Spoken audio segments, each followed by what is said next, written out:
Buenos días, hoy voy a hablar sobre un tema muy importante dentro del derecho constitucional peruano, la tutela jurisdiccional efectiva y el proceso de amparo.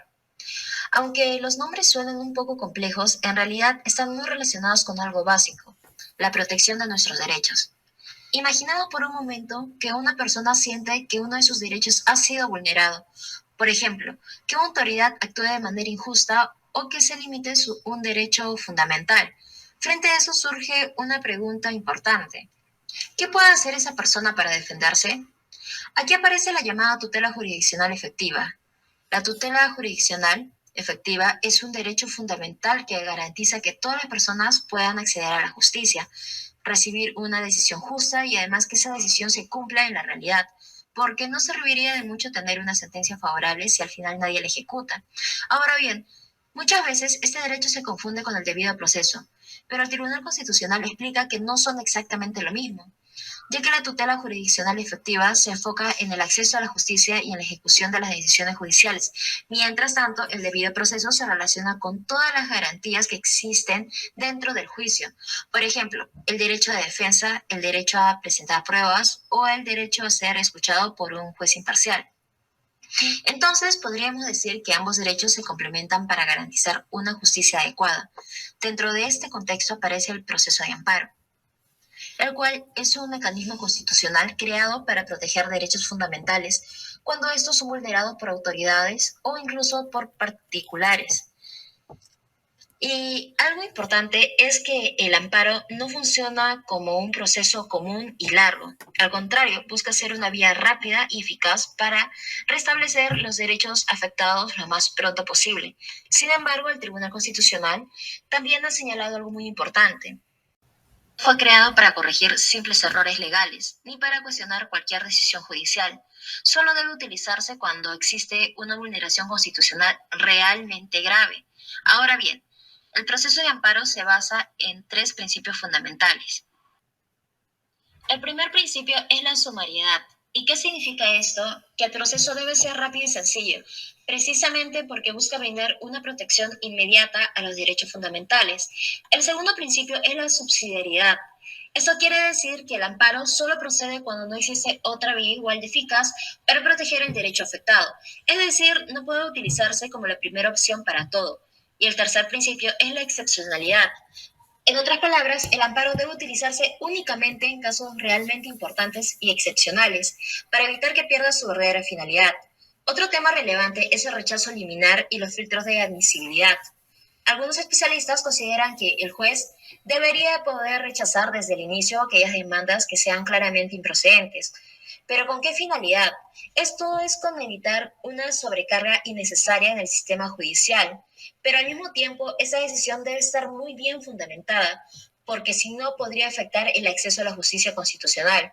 Finalmente, el trabajo analiza un problema bastante conocido, el amparo contra las soluciones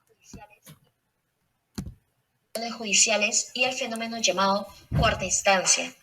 Eso sucede cuando algunas personas utilizan el proceso de amparo como si fuera un recurso extra para volver a discutir decisiones tomadas por jueces ordinarios. Frente a esto, el Tribunal Constitucional ha sido claro al señalar que el amparo no sirve para manifestar simple desacuerdo con una sentencia, solo procede cuando existe una vulneración evidente de los derechos fundamentales.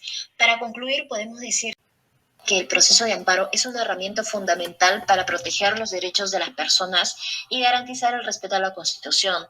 Pero también es importante que su uso se mantenga como algo excepcional, porque si se utiliza de manera excesiva podría perder su verdadera función y convertirse simplemente en otra instancia más dentro de los procesos judiciales.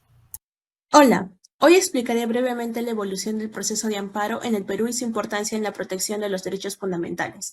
El proceso de amparo aparece en el Perú con la Ley 2356 de Habeas Corpus y Amparo, aprobada en 1982 bajo la Constitución de 1979. Esta ley reconoció el amparo como una garantía destinada a proteger derechos fundamentales distintos a la libertad personal. En esta etapa, el amparo se caracterizó por ser un proceso rápido, sencillo y urgente, aunque todavía no existía una regulación muy desarrollada sobre sus límites y relaciones relación con los procesos ordinarios. El jurista Samuel Abad Yupanqui señala que en esta etapa permitió que el amparo adquiera anatomía frente al habeas corpus y se consolidara como un mecanismo específico de protección de derechos fundamentales. Posteriormente, en el año 2004, se aprobó el Código Procesal Constitucional mediante la Ley 28237. Esta reforma representó una segunda gran etapa porque organizó todos los procesos constitucionales en un solo cuerpo normativo y estableció reglas más claras sobre la procedencia, improcedencia y tutela urgente. Además, fortaleció principios como la subsidiariedad y la sumariedad. Durante esta etapa, el Tribunal Constitucional del Perú desarrolló una gran importante jurisprudencia. Según Gerardo Eto Cruz, el amparo tiene una doble función: proteger los derechos del demandante y garantizar la supremacía de la Constitución. Sin embargo, también surgieron críticas debido a la sobrecarga procesal, el excesivo formalismo y el uso del amparo como una cuarta instancia para cuestionar sentencias judiciales. Finalmente, en 2021 se aprobó la Ley 3137, el nuevo Código Procesal Constitucional, con el objetivo de facilitar el acceso a la justicia constitucional y reducir barreras procesales. No obstante, algunos autores como Cristian Donaire Montesinos advierten que esta reforma podría aumentar la congestión judicial.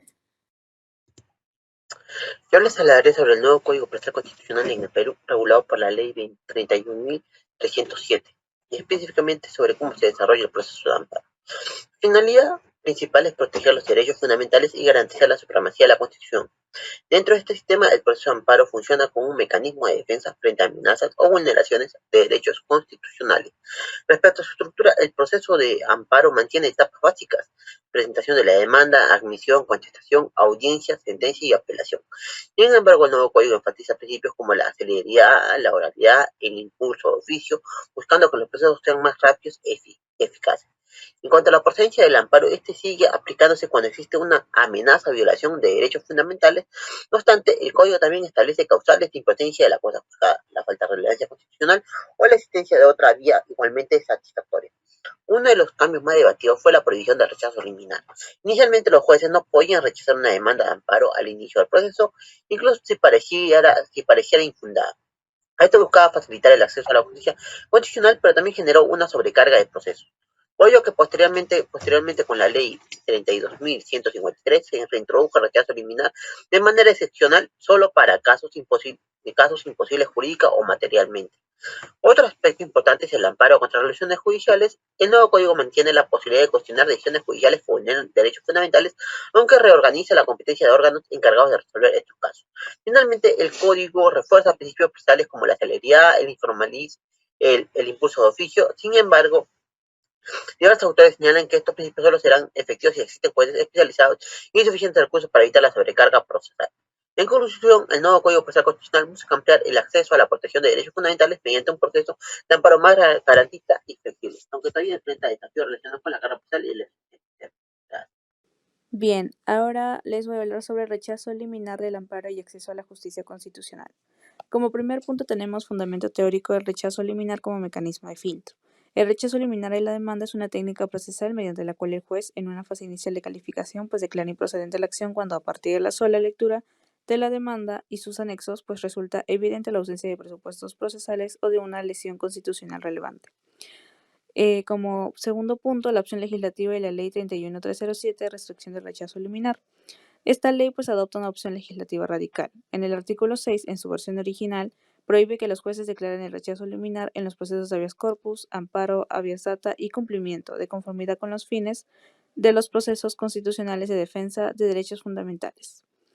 Como tercer punto, los efectos prácticos: incremento de carga procesal y tramitación de demandas manifiestamente improcedentes. La prohibición del rechazo liminar ha tenido un impacto directo en la carga procesal de los órganos jurisdiccionales, pues que conocen procesos constitucionales, ya que la imposibilidad de rechazar liminarmente la demanda obliga al juez a admitir incluso aquellas acciones que son manifiestamente improcedentes, ¿no? Citar a la parte demandada, esperar la contestación y recién entonces pues declarar lo que es la improcedencia. Como punto 4, la reforma posterior, Ley 32.153 y el retorno del rechazo liminar calificado. La propia dinámica de congestión y las críticas doctrinales llevaron al legislador a introducir esta ley, que modifica, pues entre otros, el artículo 6 del nuevo Código Procesal Constitucional, y de esta manera esta ley mantiene como regla general la prohibición del rechazo liminar en habeas corpus, amparo, habeas data y cumplimiento. Y como último punto, nuevo desequilibrio, riesgos de agresión en el acceso efectivo del amparo. En el panorama que resulta de la combinación entre el artículo 6 ha formado la doctrina jurisprudencial sobre vía igualmente satisfactoria y el mantenimiento de un amparo amplio contra resoluciones judiciales es el nuevo desequilibrio de la relación entre acceso y eficiencia.